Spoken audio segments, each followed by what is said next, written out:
Good morning, students, and in this video, we will begin an all new topic incorporation of company.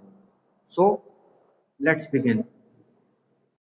So, before moving on to the new topic, I would like to discuss with you some of the legal provisions of the Companies Act 2013 that specifically states that the corporate veil can be lifted if these provisions are violated. कि मैं उन sections को मैं highlight करना चाहता हूं companies act के जो कहते हैं कि अगर आप इन सेक्शंस को अगर आप वायलेट करते हैं तो कंपनीज एक्ट के अकॉर्डिंग कॉर्पोरेट वेल की लिफ्टिंग हो जाएगी। तो कौन कौन से मिसस्टेटमेंट ऑफ प्रोस्पेक्टस। प्रोस्पेक्टस का डॉक्यूमेंट होता है जब कंपनी शेयर अपने पब्लिक को ऑफर करती है। Whenever a company is offering its share to the public, it has to issue a document that contains all the relevant details of the company। कि एक ऐसा दस्तावेज होता है, एक ऐसा डॉक्यूमेंट होता है जिसमें सारे कंपनी के डिटेल होते हैं, कंपनी के मैनेजमेंट में कौन है, कंपनी कितने साल पुरानी है, क्या प्रोडक्ट बनाती है, उसे प्रोस्पेक्टस कहते हैं। जैसे आप कभी कॉलेज में या स्कूल में एडमिशन लेते हो तो प्रोस्पेक्टस मिलता है ना, जिसमें उस स्कूल या कॉलेज के बारे में पूरी जानकारी होती है। तो वही यहाँ पे भी है। ठीक है। Failure to return application money. अभी जब आप शेयर कैपिटल का चैप्टर पढ़ेंगे तो इसी में ये दोनों सेक्शन आप 26 सबसेक्शन 9 और 39 सबसेक्शन 3 इसको हम डिस्कस करेंगे। एप्लीकेशन मनी का क्या मतलब होता है कि अगर आप किसी भी पर्सन ने शेयर के लिए अप्लाई करा, जब आप शेयर के लिए अप्लाई करते हो तो एक बेसिक अमाउंट आप पे करते हो जिसे कहा जाता है एप्लीकेशन मनी। और अगर मान लीजिए फॉर सम रीजन अगर आपको कंपनी शेयर अलॉट नहीं कर रही है, फॉर सम रीजन अगर आपको शेयर अलॉटमेंट अगर नहीं होता है तो वो पैसा वापस करना पड़ता है। और अगर वो पैसा टाइम से वापस नहीं करा तो तब कॉर्पोरेट वेल की लिफ्टिंग की जा सकती है। Miss description of the companies name, कि अगर आप कंपनी में कोई भी के थ्रू अपना बिजनेस करते हो, that if you are running your business in a form of company और कंपनी के नाम से अगर आप कॉन्ट्रैक्ट करते हो तो उसमें कंपनी का नाम सही होना चाहिए। फॉर एग्जाम्पल अगर मैं अपनी कंपनी चलाता हूं ए बी लिमिटेड, बट जब मैंने कॉन्ट्रैक्ट करा कंपनी के बिहाफ पे तो मैंने नाम लिख दिया ए एंड बी लिमिटेड। तो ए बी लिमिटेड अलग नाम है, ए एंड बी लिमिटेड अलग नाम है। तो इस तरह से अगर आपने कंपनी के नेम को मिसडिस्क्राइब कर दिया कि आपने गलत नाम से कंपनी के कॉन्ट्रैक्ट कर दिया, तो तब उस केस में कॉर्पोरेट वेल की लिफ्टिंग हो जाएगी। Investigating ownership of the company, ये देखने के लिए कि कंपनी का ओनर कौन है, कौन बेनिफिट ले रहा है। वही चीज यहाँ पे अप्लाई हो जाएगी जो हमने continental tyre and rubber company वाले केस में पढ़ी थी, डैमलर वर्सेस कॉन्टिनेंटल वाले केस में जो हमने पढ़ा था, लगभग वही है। फ्रॉडलेंट कंडक्ट, ये भी हम देख चुके हैं गिलफोर्ड मोटर वाले केस में। Inducing person to invest in the company, कि इंड्यूसिंग पर्सन मतलब आप किसी पर्सन को जानबूझ के लालच दे के फंसा रहे हो कि वो आपकी किसी कंपनी की किसी फ्रॉडलेंट स्कीम में वो इन्वेस्ट करे। ये कई बार होता है ना, आपने देखा होगा कि जो इस तरह के जो स्कैम होते हैं, कंपनी वाले कहते हैं आप पैसा इन्वेस्ट करो, बाद में जो है डबल ट्रिपल करके देंगे और वो पैसा लेके बाद में भाग जाते हैं। जैसे वेस्ट बंगाल में हुआ था ना शारदा चिटफंड वाला स्कैम, वैसे ही कुछ। ठीक है। Furnishing false statement. Now false statement का मतलब है कि अगर आप अपने जो फाइनेंशियल रिकॉर्ड्स हैं, ठीक है, जैसे आपका प्रॉफिट एंड लॉस अकाउंट है या फिर आपका जिसे कह सकते हो जो भी आपकी बैलेंस शीट वगैरह है, वो अगर आप फर्जी बना रहे हो तब। रिपीटेड डिफॉल्ट, रिपीटेड डिफॉल्ट्स का मतलब है कि आप कोई पर्टिकुलर डिफॉल्ट कई बार कर रहे हो, कि आपने कोई एक पर्टिकुलर जैसे एक बार आपने कोई फॉल्स स्टेटमेंट बनाया, दोबारा आप फॉल्स स्टेटमेंट बना रहे हो, एक ही डिफॉल्ट को आप बार बार करे जा रहे हो, तब भी कंपनी एक्ट के under according to companies act 2013 the corporate veil can be lifted. तो यही सेक्शंस आगे हम डिटेल में पढ़ेंगे, इसलिए मैं अभी ज्यादा इसमें डिटेल में नहीं जाऊंगा। तो now let's move on to the topic of this video which is incorporation of company. So what is incorporation? Incorporation is a legal process through which company comes into an existence. Because company is a legal person, as I have mentioned it before, so in order to create that legal person, you need to follow certain legal procedures and provisions. ठीक है, कि company को कहा गया है कि legal person है, तो उसको अगर किसी लीगल पर्सन को देखिए अगर क्रिएट करना है तो कुछ लीगल कुछ प्रोविजंस होते हैं, जो भी आपके कंपनीज एक्ट है या कंपनी से रिलेटेड जो भी अदर आपके रेगुलेशंस हैं उनको फॉलो करना पड़ेगा। ठीक है, तो जो लीगल प्रोसेस होती है जिससे कंपनी एग्जिस्टेंस में आती है, कि कंपनी को बनाने की जो लीगल प्रक्रिया होती है उसे कहा जाता है इनकॉर्पोरेशन। जो आप कॉर्पोरेशन वर्ड जो यूज करते हैं ना, कि कहते हैं ना कॉर्पोरेशन लिमिटेड कॉर्पोरेशन, तो कॉर्पोरेशन वर्ड ये इसी इनकॉर्पोरेशन से ही डिराइव हुआ है। सो दिस वर्ड कॉर्पोरेशन और corporate has been derived from incorporation. So incorporation is a legal process after which company formally comes into an existence. तो उससे पहले हम ये देखेंगे कि किस किस प्रकार की कंपनियां आप बना सकते हैं अंडर कंपनीज एक्ट 2013, कि कंपनीज एक्ट 2013 के तहत आप किस प्रकार की कंपनियां बना सकते हैं। तो आप यहां पे देख सकते हैं 3 तरह की कंपनी है, पब्लिक कंपनी, प्राइवेट कंपनी और 1 person company. So these are 3 basic types of companies that can be registered under the Indian Companies Act 2013. So now let's focus on the first category, that is public company.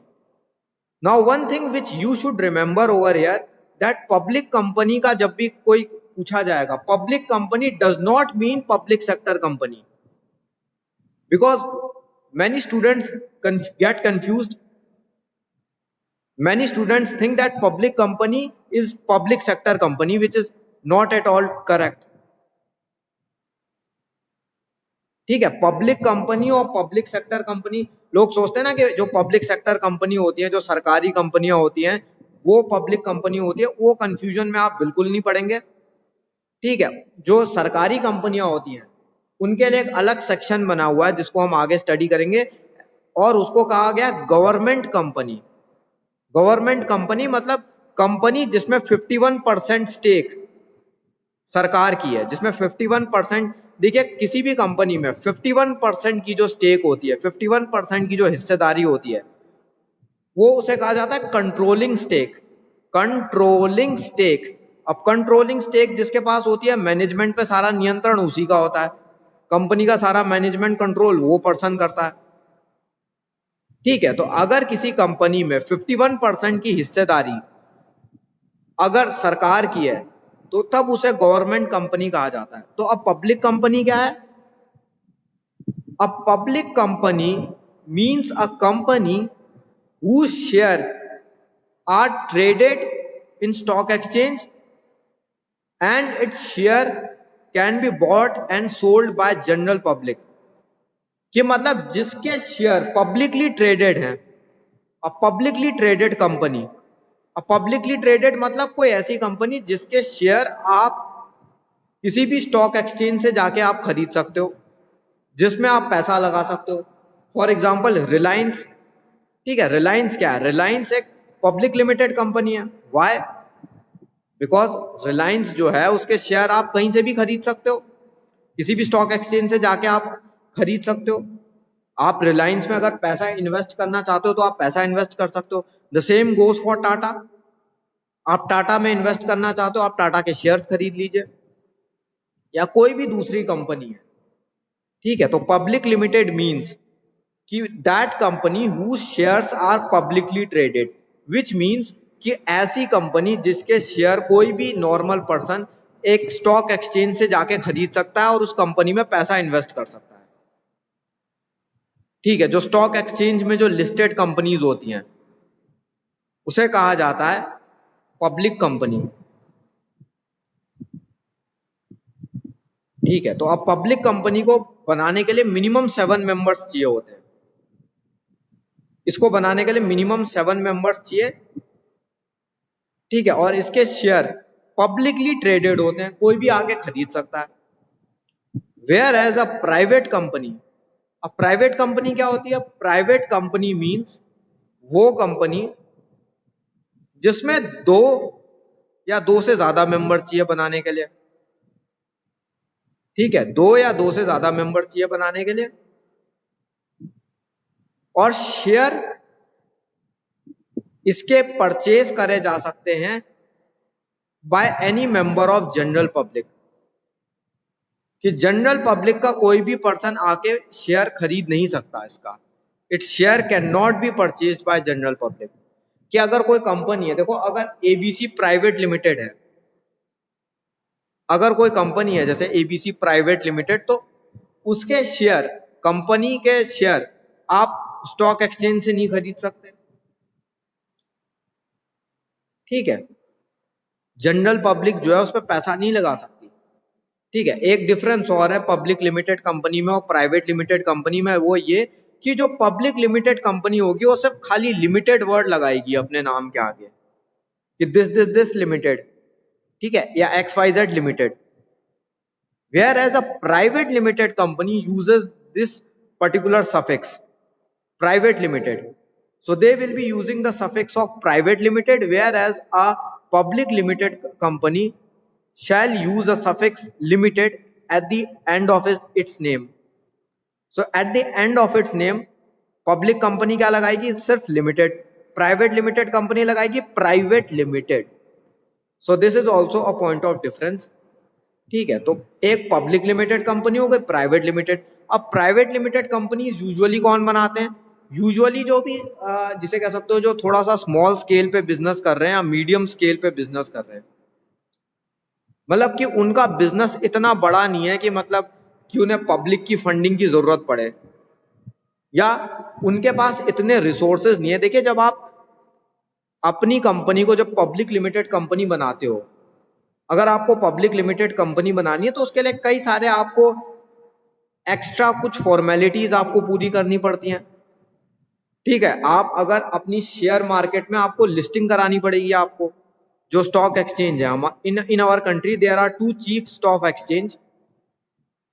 First stock exchange is BSE, Bombay stock exchange, and the second stock exchange is NSE, national stock exchange. तो stock exchange में so you need to get your company listed in the stock exchange in order to form a public limited company. So if you are looking forward to form a public limited company, आपको listing करानी पड़ेगी अपनी, जबकि private limited company में आपको listing नहीं करानी। जैसे आपकी कंपनी का सर्टिफिकेट ऑफ इनकॉर्पोरेशन आएगा, आप बिजनेस शुरू कर सकते हैं। ठीक है, तो ये एक बहुत बड़ा अंतर है कि प्राइवेट लिमिटेड कंपनी यूजुअली वो बिजनेसमैन, वो लोग बनाते हैं जो इतने, जिनके पास रिसोर्सेज नहीं है कि वो जो है अपने कंपनी की एक स्टॉक एक्सचेंज में रजिस्ट्रेशन करा सकें। ठीक है, स्टॉक एक्सचेंज में अपनी लिस्टिंग करा सकें। ठीक है, अब one person company. Now what is one person company? अब वन पर्सन कंपनी आपके कोर्स में उतना है नहीं। ठीक है, so prior to the 2013 act, this concept of one person company was non-existent in India. If you see the previous Companies Act of 1956, there was no mention of this term one person company. But after the 2013 act came into being, the concept of one person company came into being. अब one person company क्या है? One person company एक तरह से private limited company ही होती है, बस उसमें एक मेंबर होता है। ठीक है, अब वन पर्सन कंपनी में क्या होगा कि जैसे प्राइवेट लिमिटेड कंपनी है बिल्कुल वैसी ही होगी, बस ये है कि जिस तरह से प्राइवेट लिमिटेड में मिनिमम 2 मेंबर होते हैं, यहाँ पे 1 मेंबर है। ठीक है, तो इसके बारे में आपको ज्यादा इतना पढ़ने की जरूरत नहीं है क्योंकि ये आपके उतना सिलेबस में मेंशन नहीं करा गया है। सो you will be focusing on the public limited company and the private limited company, the first two types of companies. ठीक है, जो पहले के जो दो हैं पब्लिक लिमिटेड और प्राइवेट लिमिटेड, हमें फोकस उस पर रखना है। ठीक है, अब इनकॉर्पोरेशन क्या होता है? तो इनकॉर्पोरेशन जैसे कि मैं बता चुका हूं, incorporation of a company refers to legal process that is used to form a corporate entity that is a company. कि जो लीगल प्रोसेस है एक कॉर्पोरेट एंटिटी को फॉर्म करने की, उसे ही कहा जाता है इनकॉर्पोरेशन। इनकॉर्पोरेशन होने के बाद जब आप अपनी कंपनी को इनकॉर्पोरेट करा देते हो, whenever a company is incorporated, after incorporation it acquires a personality of its own, an identity of its own, which is recognized by the law। ठीक है, जो हम अभी तक पढ़ते आ रहे हैं ना, कंपनी की अलग एग्जिस्टेंस है, अलग एग्जिस्टेंस है, वो इसीलिए है कि जब कंपनी इनकॉर्पोरेट करी जाती है, जब इनकॉर्पोरेशन की प्रक्रिया जब पूरी करी जाती है, तो पूरा होने के बाद लॉ ये रिकॉग्नाइज कर देता है कि ये अब एक पर्सन है। कि मैंने अगर कोई एबीसी लिमिटेड अगर मैंने इनकॉर्पोरेट कर दी, तो उसके बाद जो लॉ है वो ये रिकॉग्नाइज करेगा कि yes it is a person. ठीक है, तो कंपनी उसके बाद लिमिटेड वर्ड लगा। सो this flowchart depicts the necessary steps required to incorporate a company. So what are those steps involved in incorporation of a company? तो कौन कौन से वो स्टेप्स हैं इनकॉर्पोरेशन के लिए जो नेसेसरी हैं, वो आप देख सकते हैं यहाँ पे। सबसे पहले तो कंपनी का नेम आपको देखना पड़ेगा कि पहले से एग्जिस्टेंस में तो नहीं है। जैसे जब आप ईमेल आईडी बनाते हो, ठीक है, तो ईमेल आईडी जब भी आप जैसे गूगल में जीमेल की आईडी बनाओगे तो जीमेल देखेगा ना कि वो यूजर नेम कोई पहले से तो यूज नहीं कर रहा ना। तो बस वही चीज यहाँ पे भी है, वही चीज यहाँ पे भी अप्लाई होती है कि देखेंगे कि जो कंपनी का नाम आप इस्तेमाल करना चाह रहे हो पहले से तो किसी ने नहीं ले रखा।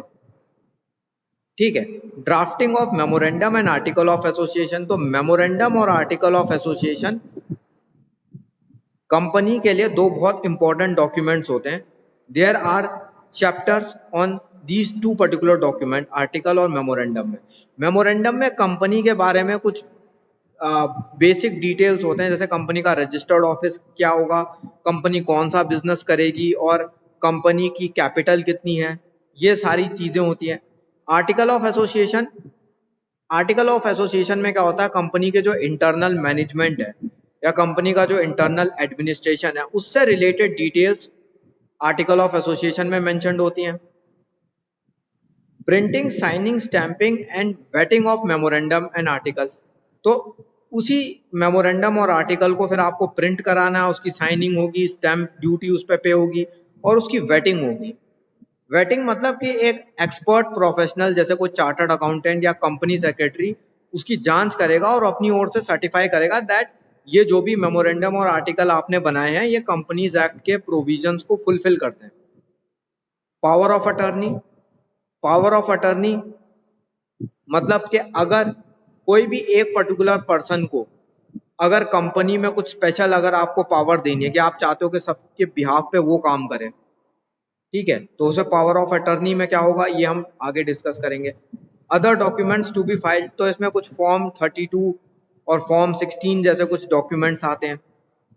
स्टैट्यूटरी डिक्लेरेशन, क्या आपको डिक्लेरेशन देना होगा कि मतलब डिक्लेरेशन क्या होगा कि मतलब मैं जो भी जानकारी दे रहा हूं या मैंने जो भी जानकारी दिया वो that is true to my knowledge, ठीक है। और उसी के बाद जब आप डिक्लेरेशन करते हो उसके बाद आपको फीस भी पे करनी पड़ती है रजिस्ट्रेशन की, और लास्ट में आपको सर्टिफिकेट ऑफ इनकॉर्पोरेशन मिल जाता है। जब ये सारी प्रोसेस पूरी हो जाती है और रजिस्ट्रार सब चेक कर लेता है, देख लेता है कि सारी प्रोसेस आपने कर दी है, फीस आपने पे कर दी है, after after ensuring that everything is according to the provisions of Companies Act 2013, the registrar of company will issue a certificate of incorporation। जब वो चेक करेगा देखेगा कि सारे आपने लीगल जो भी प्रोविजंस हैं वो सारे मीट करे हैं, ठीक है, कंपनीज एक्ट 13 में जो जो चीजें कही गई हैं वैसा ही आपने करा है, उसके बाद वो आपको सर्टिफिकेट ऑफ इनकॉर्पोरेशन इशू कर देगा। So that's it for today. I will continue this topic in my upcoming videos. Thank you for watching.